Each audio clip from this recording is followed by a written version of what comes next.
This is a problem for a lot of good Muslims too. Actually, it was a problem for myself also. When you get tied up at work, then even if you take a break to pray, and you make wudu and you're standing there and you say Allahu Akbar and you start praying, your head is still at work. Right? If you're a programmer and you're writing code and you left it halfway and you started praying, you're finishing the line in your salah. Oh my God, I missed that slash. Right? I gotta go back. So this is actually a very normal thing. So, mixing work and remembering Allah together, especially salah, is a very, very challenging thing.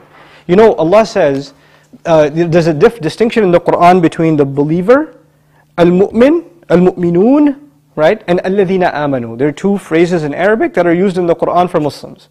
Al-mu'minun, those who truly believe, the true believers.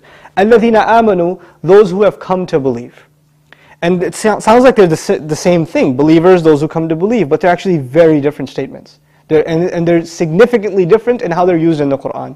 Just to make a complex matter simple, alladhina amanu, which is the common phrase, is verbal. It's a verb. And al-mu'minun is a noun. And the difference between a verb and a noun is permanent and a verb is temporary, right? When Allah says alladhina amanu, He's speaking of those who entered into Islam. They said La ilaha illallah Muhammadur Rasulullah and they entered into Islam. When He speaks about al-mu'minun, He's talking about a special breed of the Muslims who have firm conviction and they are actually the most mature, solid people of faith. Not every Muslim is like this. You have to earn that title. Now why am I bringing that up in a question about remembering Allah or having a relationship with Allah? No matter what your business, what your job, what your career, whatever is, Allah installed an automated mechanism, a divine given mechanism, so no one, whether they live in a desert or they live in a jungle like New York City, or if they live out in the middle of the woods, doesn't matter where, they will remain connected with Allah through what? Salah, the prayer.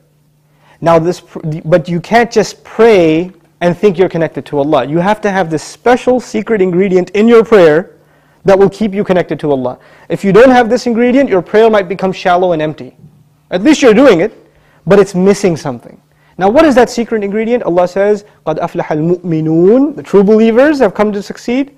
الَّذِينَ هُمْ فِي صَلَاتِهِمْ, and then the secret ingredient, خَاشِعُونَ.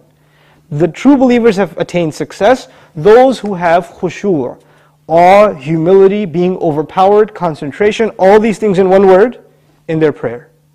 So basically what we're being asked to do is, as soon as I say Allahu Akbar, I have entered another dimension, right? You've entered another dimension. That world doesn't exist for you. Your kids don't exist for you, your wife doesn't exist for you, your work doesn't exist for you, nothing exists for you. It's just you and Allah, that's it. That's it. We have to enter that state when we enter into salah. Which is why it's recommended that you find a quiet place to pray.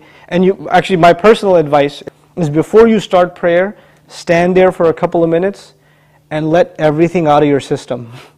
Just flush your brain. With all the thoughts that are running, just get them out. And then just engage yourself in prayer. And when you're going to pray, know what you're reciting. Even if you don't know Arabic, learn some vocabulary of what you're reciting and listen to talks, lectures, study tafsir of those few ayat that you've memorized, so you have a deep connection with at least those ayat. Because salah really is a conversation between you and Allah. If your prayer is okay, you're connected to Allah. Your prayer is weak, you're disconnected to Allah, even if you're in the masjid. Even if you're in the masjid. If your prayer is distant, and you're not concentrating in your salah, and you're not overwhelmed in the salah, then you're still not connected to Allah. So it's not your work that's the problem. That's what my answer to the question, and Allah knows best. It's not work that's the problem, it's concentration in the prayer that's the problem.